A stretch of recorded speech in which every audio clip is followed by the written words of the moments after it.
اللہ تعالیٰ نے جتنی بھی عبادات مسلمانوں پر فرض کی ہیں، وہ عبادات ایک تو اللہ تعالیٰ کی رضا کا بہت بڑا سبب بنتی ہیں، اور دوسرا اس کا اہم نتیجہ یہ نکلتا ہے کہ وہ مسلمان کی تربیت بھی کرتی ہیں۔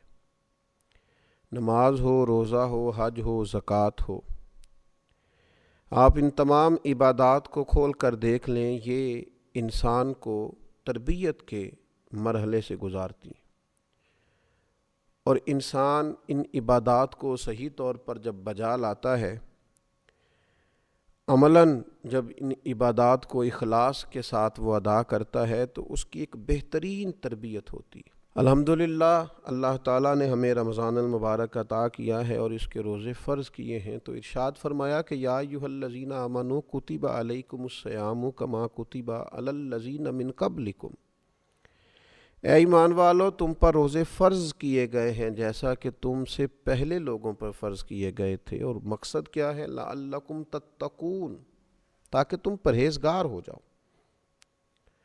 تمہیں تقوی نصیب ہو جائے۔ روزہ بہت بڑی تربیت کرتا ہے انسان کی۔ روزہ انسان کو مجاہدے کی تربیت دیتا ہے۔ انسان مجاہدے کا مطلب ہوتا ہے مشقت کرنا اپنے نفس کے خلاف۔ تو رمضان المبارک میں آپ دیکھ لیں، ہم بہت سارے کام اپنی طبیعت کے خلاف کرتے ہیں۔ تو رمضان اور روزہ یہ ہماری تربیت کرتا ہے۔ کہاں لوگ اٹھتے ہیں سحری کے وقت؟ کہاں وہ وقت ہوتا ہے جاگنے کا، بیدار ہونے کا؟ اور آج جس معاشرے میں ہم ہیں، اس معاشرے میں تو وہی ٹائم اللہ ماشاء اللہ لوگوں کے سونے کا تھا، معاذ اللہ۔ لیکن حکم دیا، ارشاد فرمایا کہ تمہیں سحری کو اٹھ کے کھانا کھانا ہے۔ وہ کریم ہے نا، بے نیاز ہے، چاہتا تو یہ حکم فجر کے فوراً بعد بھی رکھا جا سکتا تھا۔ فجر کا وقت طلوع ہونے سے پہلے تمہیں سحری کھانی ہے، یہ خلاف طبیعت ہے۔ اور ظاہر ہے جس کو کھانا ہے اسے کچھ وقت پہلے اٹھنا ہے، اس کی تیاری بھی تو کرنی ہے، پہلے بنانا ہے تو ہی کھانا ہے۔ تو انسان پر اگرچہ یہ مشکل تھا، لیکن اس سے کہا گیا کہ اس مشقت کو برداشت کر، لعلکم تتقون، تاکہ تم پرہیزگار ہو جاؤ۔ روزہ جس مشقت سے ہمیں گزارتا ہے، ہمیں پرہیزگاری نصیب ہوتی ہے۔ اور آپ دیکھیے کہ روزہ بہت بڑا مراقبہ ہے۔ کس بات کا مراقبہ؟ اللہ تعالیٰ کے حاضر و ناظر ہونے کا مراقبہ۔ آپ اکیلے ہیں گھر میں، کوئی آپ کو نہیں دیکھ رہا، فریزر کے اندر سارا کھانا موجود ہے، آپ اطمینان سے کھانا کھا سکتے ہیں، لیکن نہیں کھاتے۔ کیوں نہیں کھاتے؟ کہ میں نے روزہ رکھا ہوا ہے۔ تو روزہ یہ تربیت کرتا ہے، مجاہدہ کراتا ہے کہ اللہ مجھے دیکھ رہا ہے۔ اگر یہ مشق پک جائے نا باقی 11 مہینوں میں بھی، تو تنہائیاں پاک ہو جائیں گی، ساری مزاج پاک ہو جائے گا۔ جس طرح اگر صبح سحری میں اٹھنا پک جائے تو فجر کیا تہجد کی مضبوطی بھی نصیب ہوگی۔ یہ ایک مشقت اور ایک تربیت روزے نے ہماری کی۔ اور میں آپ سے عرض کروں، کبھی اس نظریے کو پکا کے دیکھیں۔ حضرت جنید بغدادی رحمۃ اللہ علیہ فرماتے ہیں، مجھے میرے شیخ نے کہا تھا کہ بیٹا اس ذہن کو اچھی طرح پکا لو کہ میرا اللہ میرے ساتھ ہے اور میرا اللہ مجھے دیکھ رہا، اس کو پختہ کر لو۔ پھر تو یوں ہے کہ انسان کا سارا وقت ہی معیاری اور قیمتی ہو جائے گا، پھر تو وہ مسجع مکفّع شگفتہ زندگی گزارنے لگے گا۔ تو روزہ عملاً اس کی مشقت کراتا ہے۔ پھر آپ دیکھیے کہ انسان جب بھوکا رہتا ہے نا، تو اس کو روحانیت نصیب ہوتی ہے۔ نبی پاک علیہ الصلوۃ والسلام نے بہت پیٹ بھر کے کھانا کھانے کو پسند ہی نہیں فرمایا۔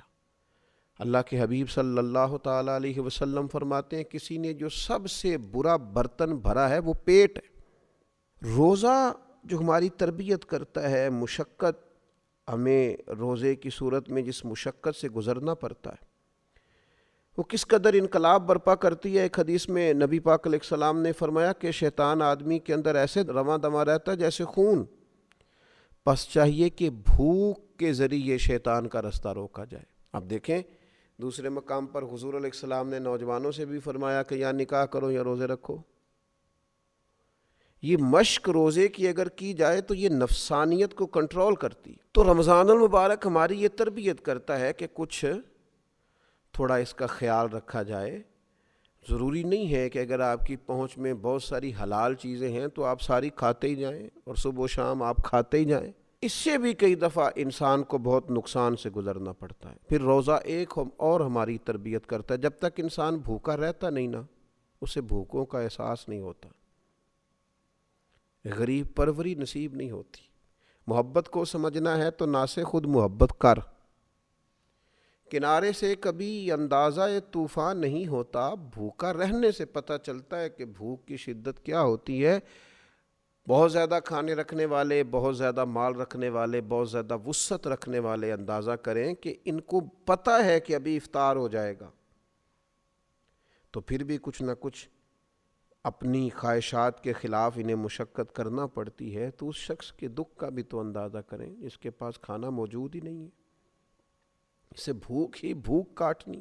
تو یہ روزہ ہماری تربیت کرتا ہے۔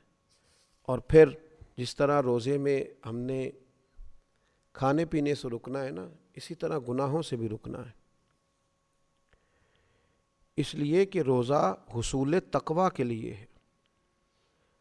اللہ کی رضا کے لیے اگر ہم رکے ہوئے ہیں کھانے سے، پینے سے، عمل زوجیت سے، تو اسی طریقے سے اللہ کی رضا کے لیے رکنا ہے حرام سے، جھوٹ سے، غیبت سے، بدی سے۔ نبی پاک صلی اللہ تعالیٰ علیہ وسلم نے فرمایا جس آدمی نے جھوٹ بولنا اور جھوٹ پر عمل کرنا نہ چھوڑا تو اللہ تعالیٰ کو اس کے کھانے پینے چھوڑنے کی کوئی حاجت ہی نہیں ہے۔ تو عملی تربیت رمضان المبارک ہماری کر رہا ہے کہ جس طرح ہم پرہیز کر رہے ہیں۔ میں نے خود دیکھا بعض لوگوں کو جن کی طبیعت بڑی تیز ہے، بڑی جلدی جھگڑا کرتے ہیں، لیکن رمضان المبارک میں اگر کسی نے سخت بات بھی کر دی تو اس نے کہا جا یار میں نے روزہ رکھا ہوا ہے۔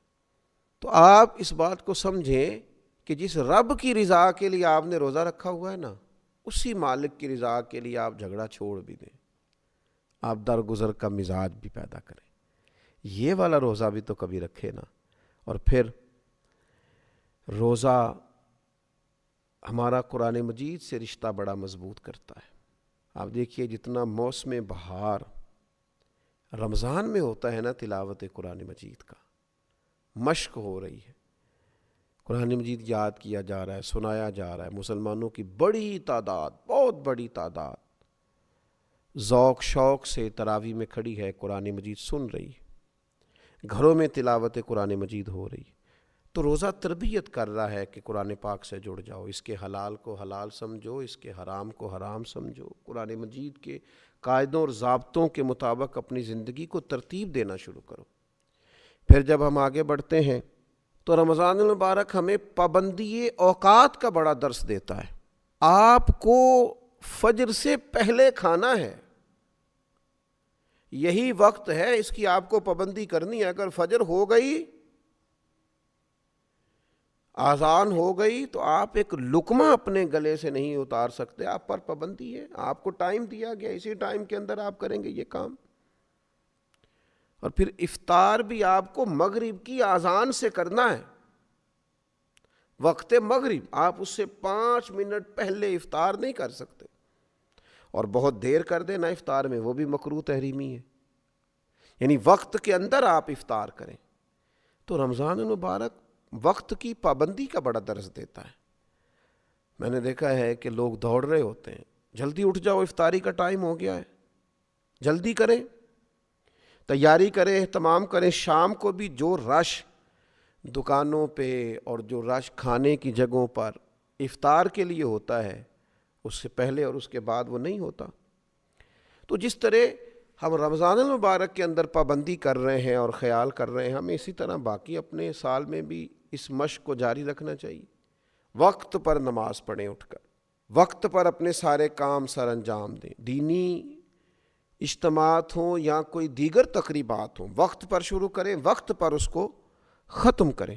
اوقات کار کی مصروفیات کی جو تربیت رمضان شریف کرتا ہے، اس تربیت کو پورے طور پر اپنی زندگی کے اندر لاگو کریں، تو یہ رمضان المبارک جو ہماری تربیت کر رہا ہے، اس تربیت کو ہمیں سمجھنا چاہیے، اور اس مہینے میں روزہ بھی رکھنا چاہیے اور اس عملی مشق سے بھی گزرنا چاہیے۔ اللہ تبارک و تعالی سمجھنے کی اور صحیح معنوں میں رمضان سے فیض یاب ہونے کی توفیق عطا فرمائے۔